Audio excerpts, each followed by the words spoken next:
So this is what Kieran wrote for me to read, but I obviously would not read what he writes. Instead, I have written another version. I'll just read, okay? Hello, Kieran. So Kieran has a Bachelor of Engineering in Engineering Science and a PhD in Bioengineering. During his PhD, he joined the Submerged, a startup company in the API, and has worked on neural network for simulating human movement. In keeping with his passions about innovative technology, he has recently joined another startup company, Holter, in Parnell, where he works on his talent to help to improve the effectiveness of the dairy industry. So today is a celebration of his multiple successes during his PhD, one of which is the best student oral presentation at the ABI Research Forum this year. So Kieran, we are expecting a very fine award-winning presentation, but no pressure. Cool, thank you. Great, thanks JC, and hello everyone, thanks for coming to my talk, and it's good to see all of you again. It's been a little while. So I'll be talking about my thesis obviously, which was on jet injection depth monitoring, and I was supervised by Andrew Taverner, Paul Nielsen, and Brian Ruddy. So let's just get straight into it. So needle-free jet injection is a drug delivery technique, and it's an alternative to the traditional needle and syringe method of drug delivery.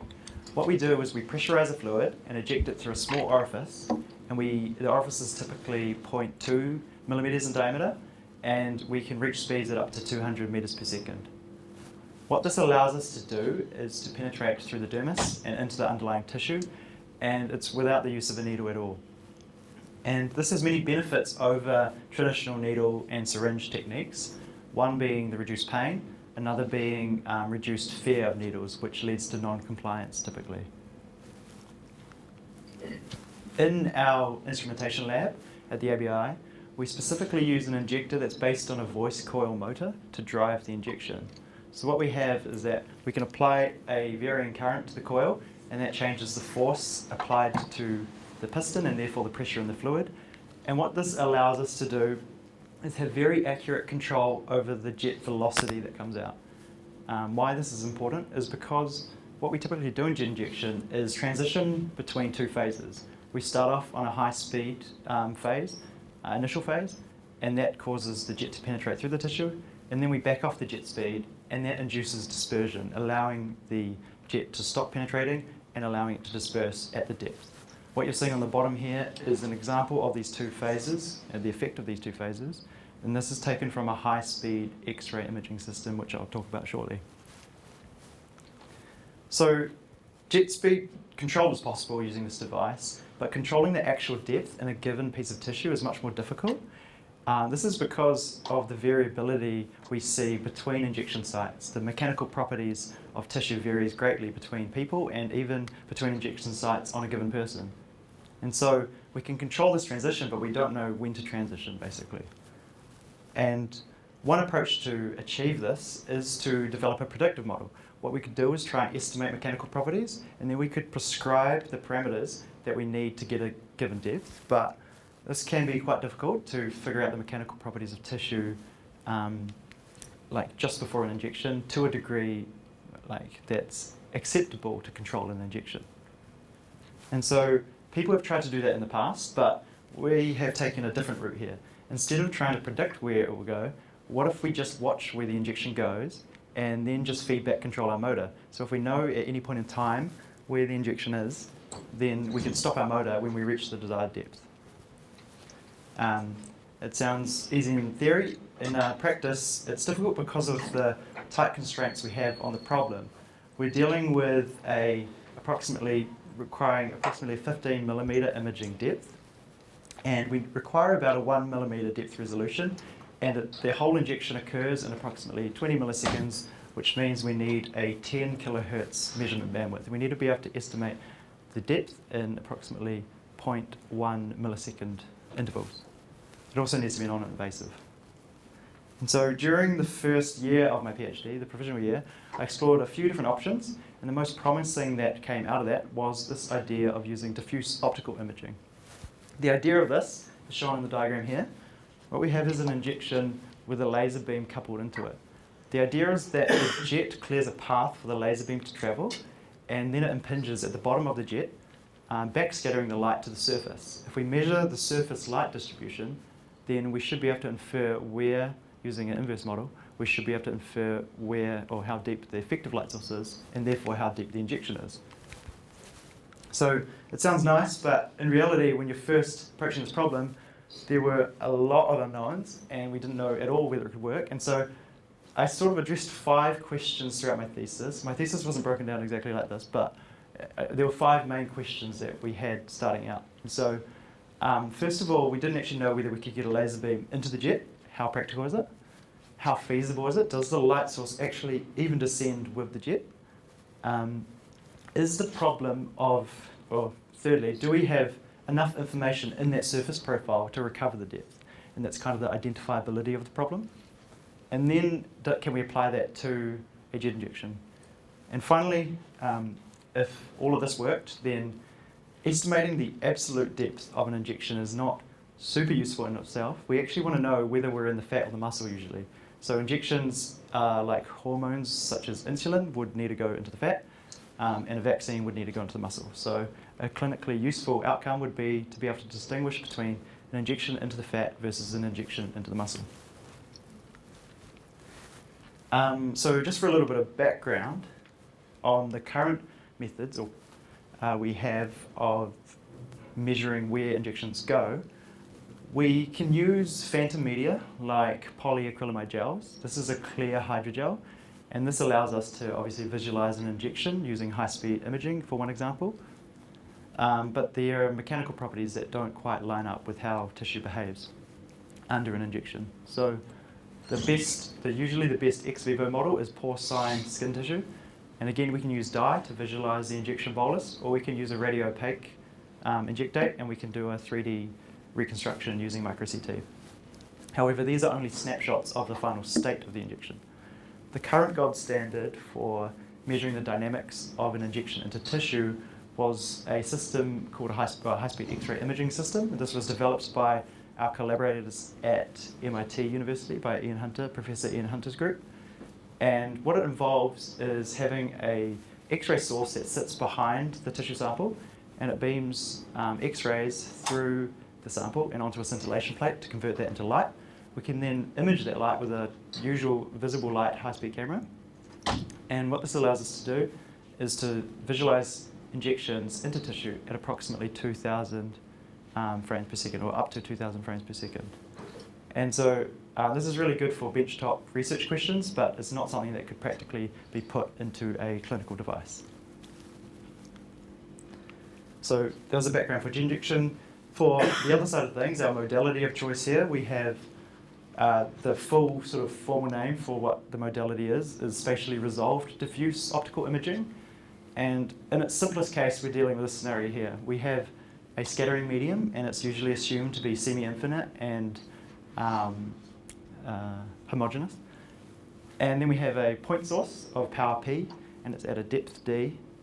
And the light propagation through this medium is characterized by our absorption and our scattering coefficient. These are the mu parameters there. We have our boundary condition, which is characterized by the relative refractive index.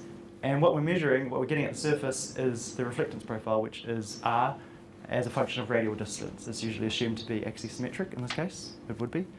And so a lot of research groups have used this kind of technique and using this scenario to estimate local optical properties. That's usually for determining the concentration of different pigments in the skin, such as for detecting lesions or for tracking chromophores. Much less work has been done on depth estimation. Some groups have shown that it was possible to recover the depth to about 10% accuracy in the ballpark of the depths we want to get up to. And so from research, it seemed feasible from the start that this problem was identifiable. We could actually have a reasonable chance of getting an estimate. So that was promising. There are also many systems that were used in the literature to achieve this measurement. The two types really being camera-based systems and fibre-based systems, both of which I'll explain in the systems that I developed. So back to the objectives of the thesis. So first of all, what's the practicality? How can we get a laser beam into the jet injection? And so for this, I developed this laser coupling or light coupling jet injector. On the left, we have our typical voice coil motor that's used in our lab. It drives a piston, and that pressurizes the fluid in the ampule over here. This particular custom ampule was designed to have a T-shaped channel so that we could couple in this laser beam. So we have an acrylic window here which allows optical access of a collimated laser beam so that we can pass that through and out with the jet. So some initial experiments were conducted for a sense check and to see how the light behaved with the jet, because we didn't really know how it would behave. What we would expect to happen, so first of all, the experiments were performed using an optically scattering phantom. This initially was just milk in polyacrylamide, or intralipid, which is a scattering agent, put into polyacrylamide. And injections were performed near the side of the medium. That way we could see the light emitted from the side and then use a high-speed camera over here to visualize this light distribution. What we would expect to see is if the injection's going in and the light's following with it, we should see it descend. But what we actually saw was that when we ramped up our jet speed to 100 or beyond 100 meters per second, it did descend. This is the other way around, but it did descend, but then it ascended. And there was some shallow scattering occurring when we reached these high jet speeds. So it wasn't immediately obvious what this was, because we couldn't see what was going on, it's opaque. So to remove that opacity and have a look at what's going on, submerged injections were performed. And so I should mention that these are 85% glycerol injections. The reason why was for interest in viscous solutions at the time as well. And so in the absence of any unforeseen effects, what we should see in a submerged injection is nothing, because it's all refractive index matched. But what we did see was a cloud of bubbles form approximately 3 millimeters beyond the orifice, and it sort of grows up towards the orifice. And so what's going on here is that we're getting cavitation in our jet, which is due to the high shear stresses that we see at the boundary between the jet and the quiescent fluid. You have high shear stresses, it creates a low pressure region, and that can drop below the vapor pressure of the fluid such that it induces bubble formation. And so obviously this would scatter light and is likely the cause of what we saw here, given that this was at similar comparable jet speeds. It was approaching 100 meters per second. And so that's not ideal, but the only reason we actually need to go up to 100 meters per second in a jet injection is really only to get through the dermis. Once you're through the dermis and into the fat or into muscle, you can actually back the jet speed off quite a bit. And so to not stop progress on this, because there are other ways we could get around the cavitation issue, but because the primary focus is to test this technique, a small needle was added simply to breach the dermis and therefore lower the jet speed requirement of penetration to below that of cavitation, of where cavitation would be induced. And so we could progress with this technique using this device. So that's practicality, but we're still looking at the feasibility of whether the light source actually descends with the injection. So a series of tissue experiments were performed to investigate this. The injector I just described was used for these experiments, and what was, again, a high-speed camera was used to capture the light that was emitted. However, in this case, we want to capture not only the side light distribution. Our final measurement we're interested in is the surface light distribution. And to achieve this, 2 mirrors were used to capture these simultaneously. So we have a surface mirror at 45 degrees to the top surface and a side mirror at 45 degrees to the side surface. So we can look at both. These injections were performed into 10 samples of porcine skin and fat, and porcine skin, fat, and muscle. In addition to those experiments, a set of experiments were performed under almost identical conditions, except for the fact that we swapped out the injection with a controlled light source to have a reference data set with a known ground truth. In the jet injection experiments, we don't actually have a ground truth to where the jet is. We can't test a model against that because we could just be guessing. And so these experiments were conducted to get that ground truth, and I'll show how in a moment. So same setup, except we have a needle now that's plunged into the tissue carrying in a source fibre, so acting as a source. So as I explained, the high-speed camera captures this view of the setup. We have this mirror capturing the surface distribution and this mirror capturing the side light distribution. From the side light distribution, we're tracking this descending into the tissue, and that's tracked using a centroid to capture what's going on there. And as I said before, to get our ground truth for the jet injection experiments, we want to use the side distribution. That's our most direct method of tracking where the injection is. And to do that, the controlled source experiments, which are these ones, were the centroid was plotted against a known ground truth, and a relationship was found to map the two. So a third-order polynomial was able to map them. And that's then used subsequently when validating the jet injection experiments. So here, for example, when we then perform the jet injection experiments and we look at the side distribution, we can then recover where the effective source is. And if we plot these trajectories over time for our 10 injections into skin and fat, what we see is this behaviour where it rapidly descends and then it tapers off, as we have seen previously in high-speed X-ray imaging. So this is what we've seen. This is very different jet parameters, but just for a qualitative comparison, we can see that we have very rapid descension and then it tapers off. And so it appears, at least from this qualitative assessment, that our light source is tracking our jet. The other metric we have to go on, or the other information we have to go on, is that we take X-ray images after all of these injections. And from this, we can look at the final state of the injection. We can see the final state of the injection, the final depth, and we can map that up with the final depth of our light source. And do they line up? Well, they line up linearly, but they have an offset.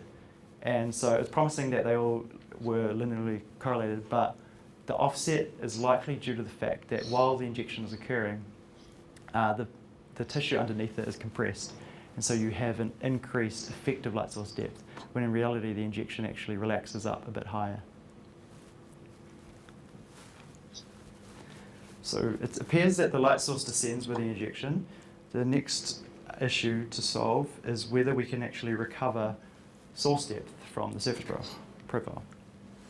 So just a little bit of definitions. So in this situation, we have 3 free parameters. We not only need to find depth, but we actually don't know the local optical properties. So we have to do a 2-phase scheme of parameter estimation. First of all, there's a characterization scheme where we try and estimate these optical properties, given that we know the depth, i.e. it's 0 at the start. And then using those estimates, we can then generate our depth estimates. And so any method of this sort of inversion needs a forward model. So given these parameters, what does this profile look like? And then we need to be able to invert that model, which is given this profile, what do these parameters look like? And so keep in mind that all of these models I'm going to talk about are using measurements here taken at 3, 5, 7, and 9 millimeters radial distance. And that's a design choice for an instrument I'll describe shortly. So the first model that was formulated was an analytical based model. It's based on the diffusion approximation to the situation. So you can describe light propagation through tissue using what's known as a radiated transport equation, and you can make a few assumptions and get a closed form solution for this case, which is a point source semi-infinite medium. And so we have a closed form solution, which means we can invert it using nonlinear least squares. The second formulation was using a numerical method as a forward model, which for this we used a Monte Carlo simulation. This is, for this method, we basically propagate, or play out and propagate a photon's path through the tissue, and at each interaction event you treat it as a probability that it will either be absorbed or scattered or transmitted, and that way you can build up a probability distribution of your light distribution. And so this sort of process can be parallelized very well on a GPU, so you can generate a large data set of simulated reflectance profiles, and with these profiles you can fit a model to then use that as an inverse model. In our case, the polynomial model worked well. And so a data set was fit over this parameter space, and then a polynomial function was fit to that reflectance data. And then when estimating unknown depth, it's just a simple evaluation of that polynomial. It's simple, but it still had 165 coefficients, so it's quite a large polynomial. So before validating this on the tissue experiments, these two models on the tissue experiments, I wanted to apply them to using measurements, using measurements, using a device that is more suitable for incorporation into an injector. The high-speed camera system is very much a benchtop setup. You can't incorporate that into a clinical device. And so for this, I developed a fibre optic probe detector. What this involves is 4 optical fibres, which are placed at 3, 5, 7, and 9 millimeters from the injection site. And they're mounted in this acetyl disc, which gives us a controlled boundary condition and a nice way to mount the optics. These are then coupled into 4 avalanche photodiodes, which are very sensitive photodiodes, and it gives us 250 kilohertz bandwidth and very sensitive photo detection. This device was used and experiments were conducted using a scattering medium, first of all, before applying these methods to tissue. And so the medium consisted of aqueous intralipid, which is a scattering agent, similar to milk, and India ink, which is an absorbing agent. This is a standard way of formulating these phantoms, and this was applied to this medium, and a controlled light source was plunged into the medium so that we had a known ground truth to which we could validate the models. 4 trials were conducted with these optical properties. So using, first of all, the diffusion model, this is the physics-based diffusion model with the least squares inversion. I don't know why the numbers have taken off them, but I think these are 2 millimeter lines. So the depth estimate, this is the ground truth we would expect. So the x-axis is the true source depth, and this is our depth estimate. All going well, we'd have a perfect estimate along the dotted line, and these 2 dotted blue lines are plus or minus 2 millimeters. And so for the majority of the time, we had an error of around of less than 1 millimeter up to about 7 millimeters. There were rapid deviations from this for 2 of the trials. And it's interesting to note that these 2 trials were the 2 that had the highest absorption coefficient, which is what we'd expect for the worst result to be, because the diffusion model relies on the assumption that scattering is greater than absorption. And so when that begins to be violated, our depth estimates will break down. Oh, there's the numbers. So for the black box model, the Monte Carlo polynomial model, we had more robust depth estimates overall. Again, there was a bit of a deviation, especially for this one, and that's likely due to actually reduced signal because we have a higher absorption. But in general, the Monte Carlo model is probably a better solution overall than the diffusion model. It doesn't rely on as many underlying assumptions, and you can have many complex geometries and generate the model over many complex geometries, and even, it doesn't also rely on the assumption that scattering be much greater than absorption. So going ahead then with the polynomial model, they were applied to the controlled source data into porcine fat. Again, we know the ground truth, but in this case, the accuracy of the model was not as good as before. And the reason for this wasn't obvious, but the main contender for what it could be was the fact that our tissue samples had a finite domain. Remember, we were generating our forward model over effectively a semi-infinite domain, and then suddenly here we're using a relatively small sample size.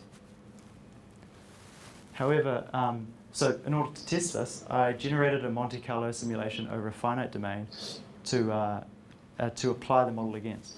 And so again, the forward model is still over the semi-infinite domain and using a polynomial inversion, but when it was tested on Monte Carlo simulations using the same geometry as our sample. And the errors were negligible in comparison to the errors we saw back here in the experimental results. And so the finite domain could not account for the discrepancy seen there. So it wasn't obvious exactly what this could be, but most likely it's the fact that our model doesn't account for the experimental conditions. Some of them could be aberrations or imperfections in the focusing of the optical systems, the camera, and Yeah, it could be due to something like that. And so to account for those experimental conditions directly, what we can do because we have our controlled source data, is to generate a purely empirical model. We can fit our polynomial directly to the experimental data. And when we do that and cross-validate, we have, as we would expect, much improved results, remaining within 2 millimeter errors up to 10 millimeters. And so it seems promising that recovering source depth is possible in the controlled situation. And the next test is to test how good it is in a jet injection context. And it performed relatively well. Again, we have our depth estimates, and our ground truth is the side depth estimate, which I described previously, using the side light distribution. And so we had a relatively tight distribution around the ground truth, and a 1.1 millimeter root mean square error. So that was the application to a jet injection data, but the real use of this technique is really, as I said before, distinguishing between injections that go into the fat versus muscle. But there's a little bit of a problem when trying to do this with our current method. We use the side distribution as our proxy ground truth to recover where our effective light source was. But when we introduce muscle, the difference in optical properties between the fat and muscle means that we don't have a homogeneous, I guess you'd call it, distribution, and it becomes bimodal in some sense. So you can't use a centroid to track where the injection actually is. So instead, a new metric had to be formulated. And to do this, it was based on the theory that as the jet goes and transitions from being in the fat to being in the muscle, you're going to have more and more light become emitted from the muscle over the fat. There's going to be more light that comes out of here than here. And so if we integrate the light out of here and look at the integrated fat emission and the integrated muscle emission, and we take the ratio and we plot that over time, then we should see that the muscle injections have a higher ratio. And that's exactly what we saw. So we have these 4 dotted lines which represent the injections that ended up in the muscle as seen from the X-ray images. And they all exhibited this higher emission ratio. What this allows us to do is label our data, because we now know if we can threshold this emission ratio, we can label our data as the injection going into the fat as blue, and our injection going into the muscle as orange. And that way, the corresponding surface profiles are effectively labelled. And what we generally saw was that when the injection was going to the muscle, we saw a broadening of the profile. And this is mostly likely due to the fact that we have greater transmission through the muscle layer. So it sort of broadened out the surface profile. We have this labelled data, which is then put into a k-nearest neighbour, a classifier algorithm. And that means when we're given an unknown surface profile, we check it against the data set in the k-nearest neighbour data set, and we can classify it as being either in the fat or in the muscle. So this was applied to the data, the injections into skin, fat and muscle, and cross-validated. The dots here represent the correct classifications. Incorrect classifications are represented by the open circles. And these are for the 10 trials cross-validated across time. And so what we see is that overall we have an 83% success rate in the classification. The majority of the errors occur around the threshold of the transition zone, which is what we would expect. That's where we get the most ambiguity in that profile. And for the injections that remained in the fat, they were classified correctly 97% of the time. So this seems promising, although it's only a few trials and it's kind of like testing the feasibility of this. It seems promising that you could determine whether an injection is going into the fat or into the muscle based purely on the surface profile. This could also use a measurement that's taken only at 4 radial locations and therefore would work with the fibre optic probe, which is something that can definitely sample fast enough for a real-time application. The classification algorithm would need to be implemented in real time, and a nearest neighbour algorithm is probably not your best bet, given that it has to check against the whole data set. You'd want to abstract that a little bit. But if you could do that, then you could ideally have an estimate at 10 kilohertz of whether you're injecting into the fat or into the muscle. If you could do this, you could then feedback control your motor, and if you wanted to remain in the fat for insulin, for example, you would back off the motor and you would allow it to disperse in the fat. So there were 5 questions that were kind of visited in my thesis. The first 2 being the practicality, feasibility. We showed that a laser coupling injector could guide a light source into the jet, and that the jet seemed to descend with the light source seemed to descend with the jet. It was possible to recover source depth from the surface profile alone, specifically using 4 radial measurements, and using a device that is suitable for incorporation into an injection system. In this study, there were 3 different models explored, 1 empirical and 2 sort of theoretical models, I guess, 1 physics and 1 black box. And then, as well as estimating the absolute depth of the injection, found a way to classify whether the injection was going into the fat or muscle, which is the most clinically useful outcome of this work. So thank you all for listening, and I'd like to thank my supervisors, Andrew Taberner, Brian Ruddy, and Paul Nielsen again. And yeah, I'd like to hear any questions.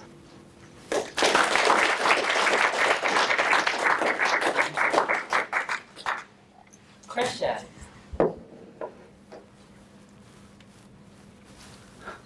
So, if you had it all to do over again, what would you do differently? Masters? Yeah. Probably not do too many things in parallel. I think early on I probably tried to there was a lot of dead ends that I didn't know what I would have done with the outcome of an experiment, for example, and just by doing them didn't actually give me a useful answer as to what to do next. It was sort of just like trying it out, so I definitely would stop doing that. Also, trying to do parallel development of things, like developing an algorithm in the same time as developing a device. I think it's a good idea to just do one at a time, but it depends as well. So, yeah. Thanks, Kieran. You clearly covered a huge amount of ground there. Just a clarification for me, I might have missed it, but this idea of being able to see whether it's fat or muscle, was that looking from the side or was that looking from the top? Yeah. So the side light distribution, which is the one shown here, I just used to label the data using that ratio.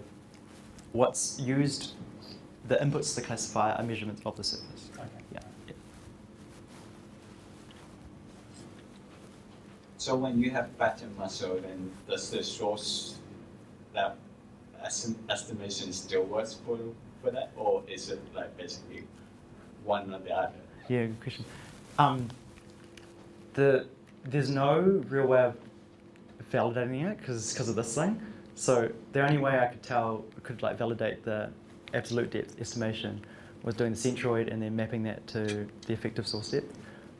But we can't do that here, so we don't have a ground truth if we're using that absolute. Two phantoms. Now a phantom with 2 layers. Yeah, you probably could actually. You could do something like that. You could have a controlled source and a 2-layer phantom. You could definitely take it step by step like that. You would have to. The reason we went straight to this because we saw this was almost seen as an opportunity to classify rather than start to try and transition. So it was like a change of tactic, I guess. Just into you had your a picture of your Fibre detector array with the 5 fibers. Yeah. And it was in an interesting shape. It was like an arc with a single fiber somewhere else. What made you set it out like that? Yeah. So these are 3, 5, 7, 9. The reason that they're all equidistant from this one, and that's due to calibrate them. So you place it on, this didn't work incredibly well, but you place it on a scattering medium, and then if you illuminate this one, because they're equidistant, you use the scattering, the homogeneity to calibrate. Yeah. Just on your previous slide, the second question I had around that depth measurement is, did you need to know about the thickness of the fat and muscle ahead of time when you had those integrals on that colour map you just showed? Yeah, so they were taken from photographs or from photographs. So it's only, but they're so these integrals are normal, it would still work for a new sample. You don't need to know the thicknesses for a new sample. It's just when labeling the data, you need to be able to get the thicknesses, yeah.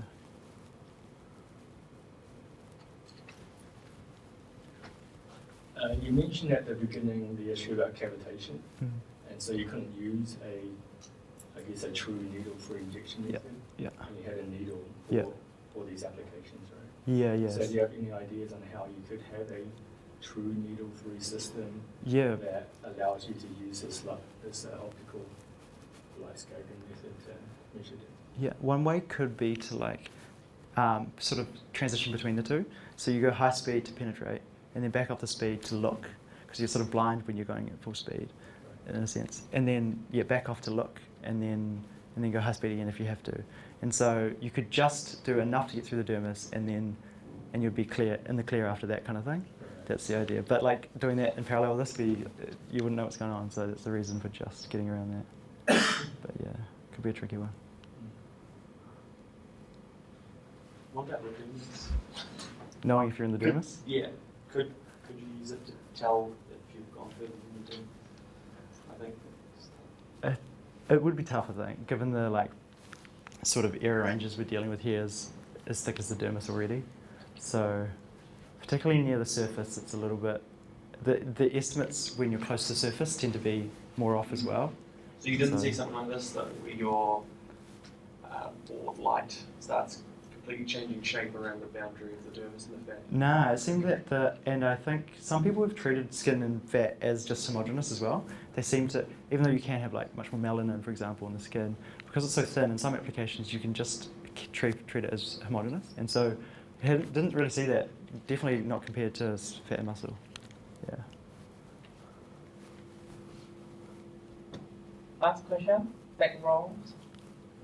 Are there any like similar kind of technologies being developed for like needle-free injections? And Do you mean for monitoring or like just performing the injection?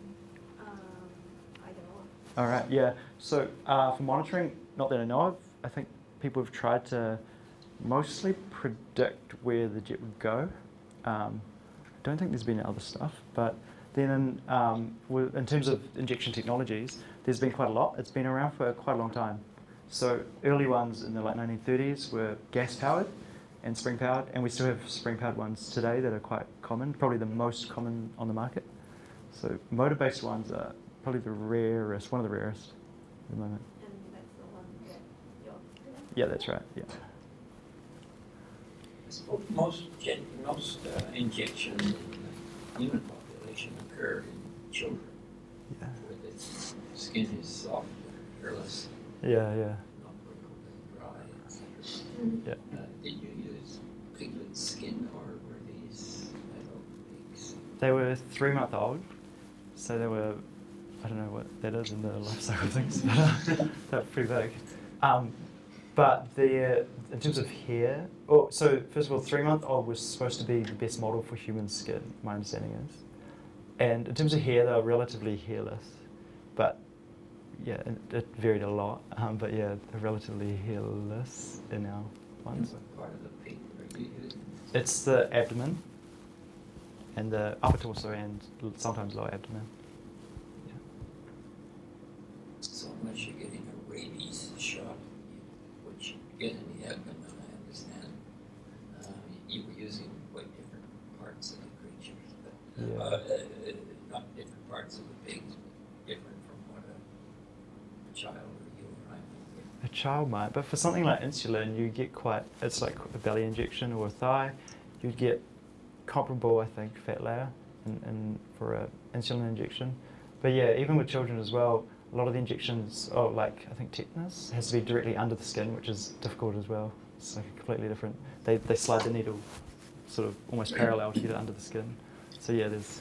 And is there any evidence that a child will be less frightened of a gun than of a needle? There's been a recent, well, James and Andrew are working on a dental injector that's supposed to be like more child-friendly, which is shaped like a kiwi. And so there's ways that it could be, I mean, this was definitely for a benchtop device and not something that you would really want to probably market. The classic one is, the sort of latest designs are usually like more like something like an insulin pen, or like a, yeah, maybe not insulin, but yeah, pen. Okay, no more question. Thank you, Karen.